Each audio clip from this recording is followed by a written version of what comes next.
Yung ginagawa ni Jingo Estrada, napapanood nyo, nakikita nyo ho yan. Ito po ito. Nilagay kami ro sa likod ng PDEA doon sa squatters area na ang hinuhuli namin, malalaking drug trafficker. Ang pinahuhuli na lamang sa amin, piso-piso. Eh anong sabi sa akin sa Malacanang? Eh wala naman yung mga hinuli nyo eh. Puro mga gawa-gawa nyo lang yan eh.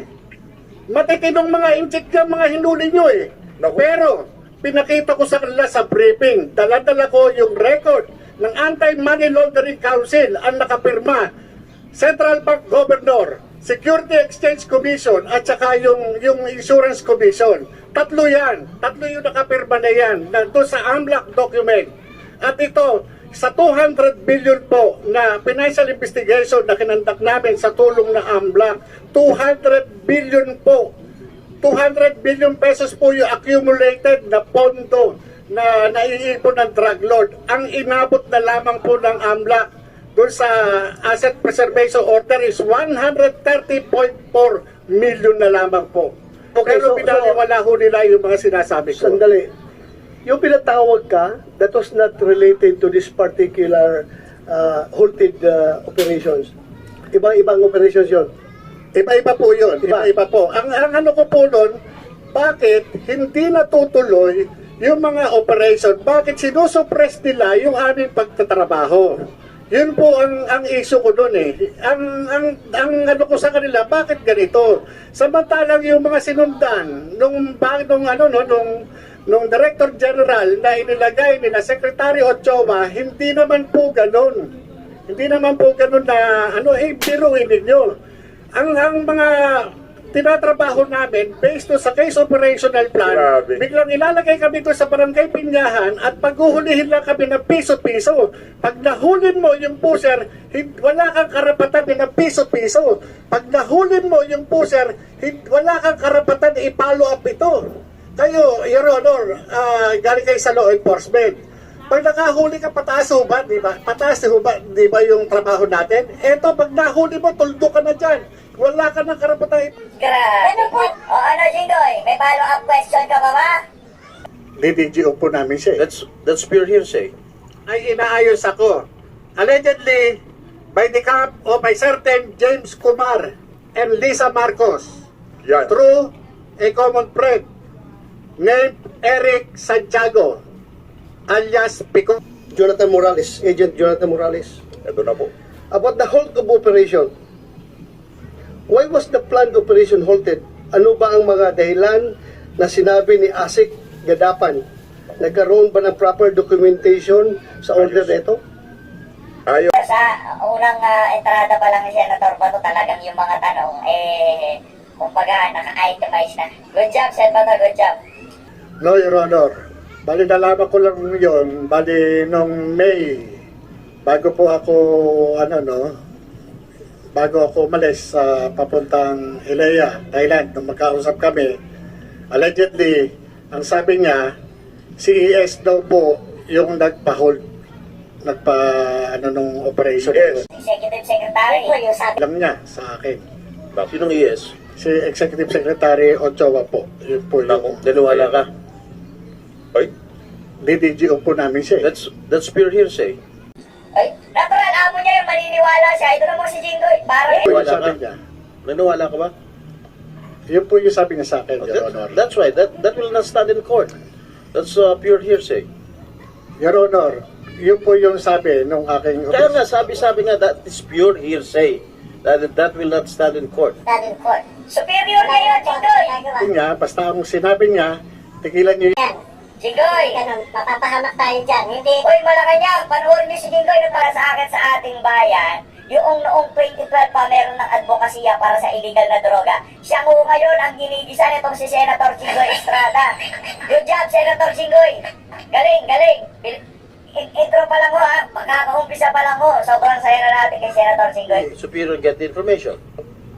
na namatay po. Involved na sinasabi ni ES na tigilan na yan. Kay Asik Gadapan nga po. At hindi lang po yun.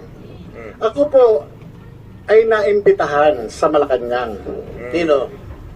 ng ng Law Enforcement Security Integration Office. Ito po, When was this? After kung di ako nagkakamali, July 2013, ako po ay pinatawag sa Malacanang. Nagtataka po ako, Tawag sa'yo. si Attorney Serapio, Police Director Felizardo Serapio Jr. ng Law Enforcement Security Integration Office, Hirap gawin ang istorya na yan, Jinggoy. Mahirap yan. Malacanang, sa Mabini Hall po. Ngayon po ako doon ni Attorney Serapio sa Malacanang, pinadala sa akin yung mga dokumento at iba pang holdings. Correction. Your Honor. General Serapio, hindi siya attorney. Ako ko lang, abogado siya, pero as para sa inuhim, hindi siya abogado. General Serapio, yung Eliseo chief during the time of President Aquino. Felizardo Serapio po. Felizardo Serapio. Opo. Class 78. Yeah. Yun po ay nagpatawag sa akin. Ngayon po, nung pinatawag ako po doon, nag-report po ako doon. Dala-dala ko yung ilang dokumento at yung PowerPoint presentation. Nag-present po ako doon ng umigit kumulang sa 4 na oras. Kung pwede po natin ma-check doon na ako ay nagpunta mismo doon sa lesyon Meron ka ba bang follow-up question sa Jinggoy? sa amin doon. Meron kang sinabi dito that yung pinatawag Kasi sa ini ko si Jinggoy. Oh, tameme. Alagay doon sa invitation. Honorable Sen Jinggoy, alalahanin mo ha. Yung binabanatan dito, yung panahon ni Panot, yun ang nagpakulong sa'yo. Di ba sila yung gumawa ng mga gawa-gawang kaso sa inyo? Kayo nila, Pimentel, dito kay Revilla, sa'yo, di ba? Oh, ngayon, ang binabanatan dito ni Jonathan Morales, yung panahon ni Panot, yung nagpakulong sa'yo. Ngayon, ang sinasabihan mo ng hearsay ang sinasabi, eto si Sir Jonathan Morales, ibang klase din mo kayo, napakahusay niya. Executive Secretary Paquito in Ochoa Jr. has instructed this office to discuss with you the allegations you have publicly aired against the PDEA and its leadership.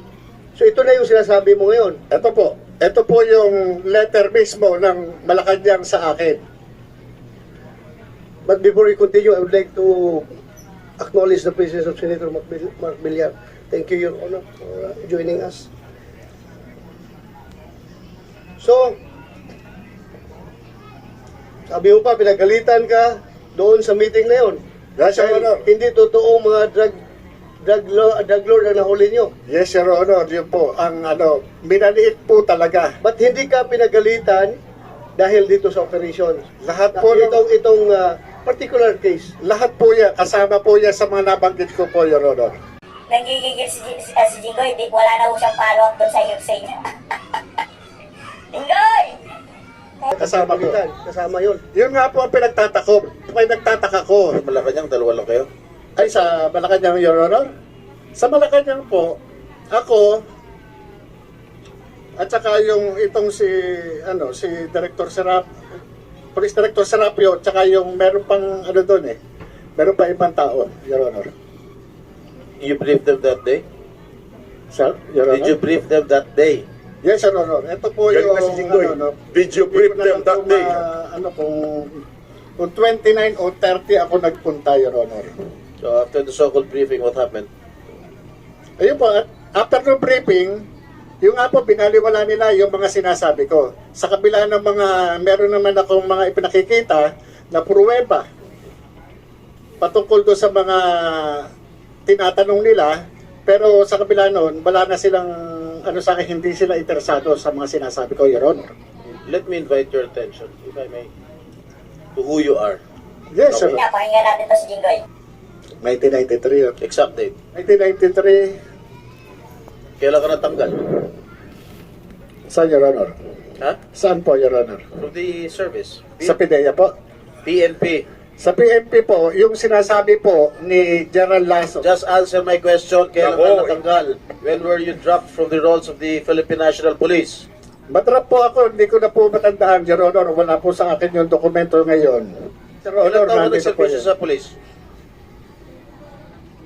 Were dropped from the PNP on April 25, 1994. Na-restore.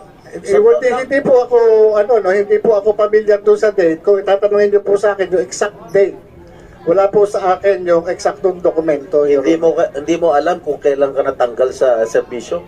Natural, Sen Jingoy, kung yun ang basihan nyo sa pagiging yung mga kredibilidad nito si Jonathan Morales, ako nasasagot sa inyo, walang kwenta ho yung mga date na yan. 90s pa ho yan, ano ba? Your Honor, yung kanyang... Po sa dokumento. Your Honor, Ako alam ko kung kailan ako nakulong eh. At kung sino yun po, Your Honor, sa inyo. No? Hindi mo alam kung kailan ka na-drop sa PNP? Totoo po. Kasi, kung pagbabasihan po natin ang dokumento, Your Honor, Your Honor, ang pagsagot kahit saan mang pleading, Your Honor, babase ako doon sa dokumento, Your Honor. Hindi lahat ng pagkakataon, Your Honor, makakabisado ko yung mga dokumentong matagal nang nakalipas. Kung ano man yung pangyayari na matagal nang nakalipas, hindi lahat po yun makakabisado ko o maaalala ko. Iyon, ano ka ngayon, Jingoy? Oh, ano na? Hindi po, kung meron po akong reference na document, maaari ko po kayong masagot ng diretso, Your Honor. Baka ito si Jingoy, alam niya kung kailan siya nakulong, nakalimutan niya kung sino nagpakulong. Yan si... Posibleng hindi mo alam kung... Alam mo nga kung kailan ka na-admit sa PNP, hindi mo alam kung kailan ka na-dismiss. Your Honor, Sandali lang. Alam Yes. mo na na-admit ka noong 1993.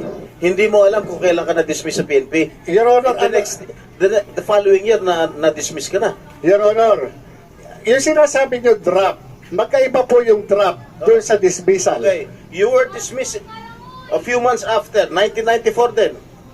Your Honor, Service. Your Honor, yan pong ano ng PNP na yan, na-restore po ako sa full duty status.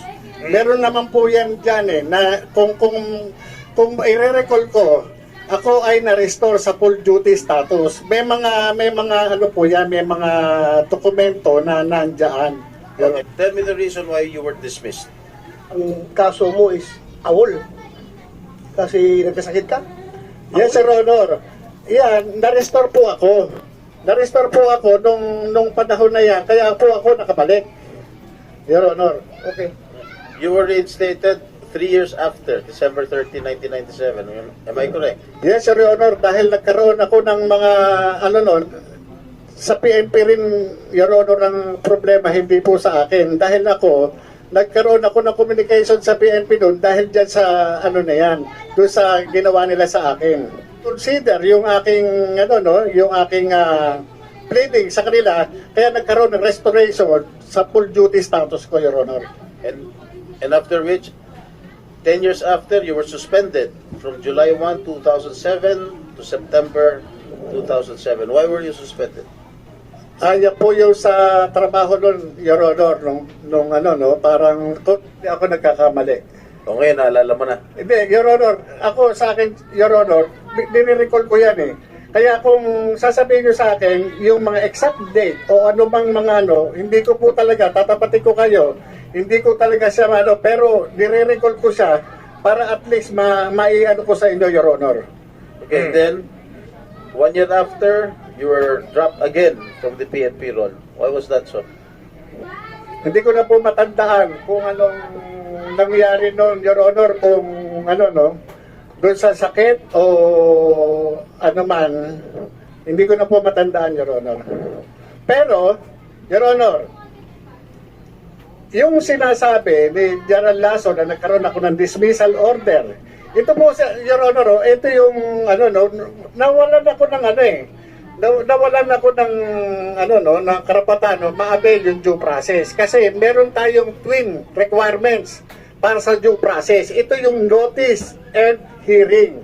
Wala po akong natanggap na kahit anong hearing o notices na ako ay na-pre-charge o meron summary dismissal proceed. Wala po kasi hindi ko po na-avail yung due process na yan.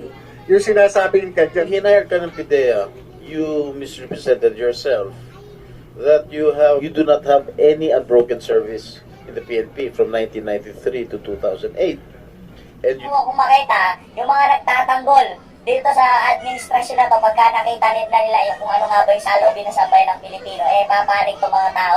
disclosed that you were dropped from the PNP role on April 25, 1994 and August 28, 2008, and you were dismissed from the service on November 7, 1994, and was suspended from July 1, 1997 to September of 2007.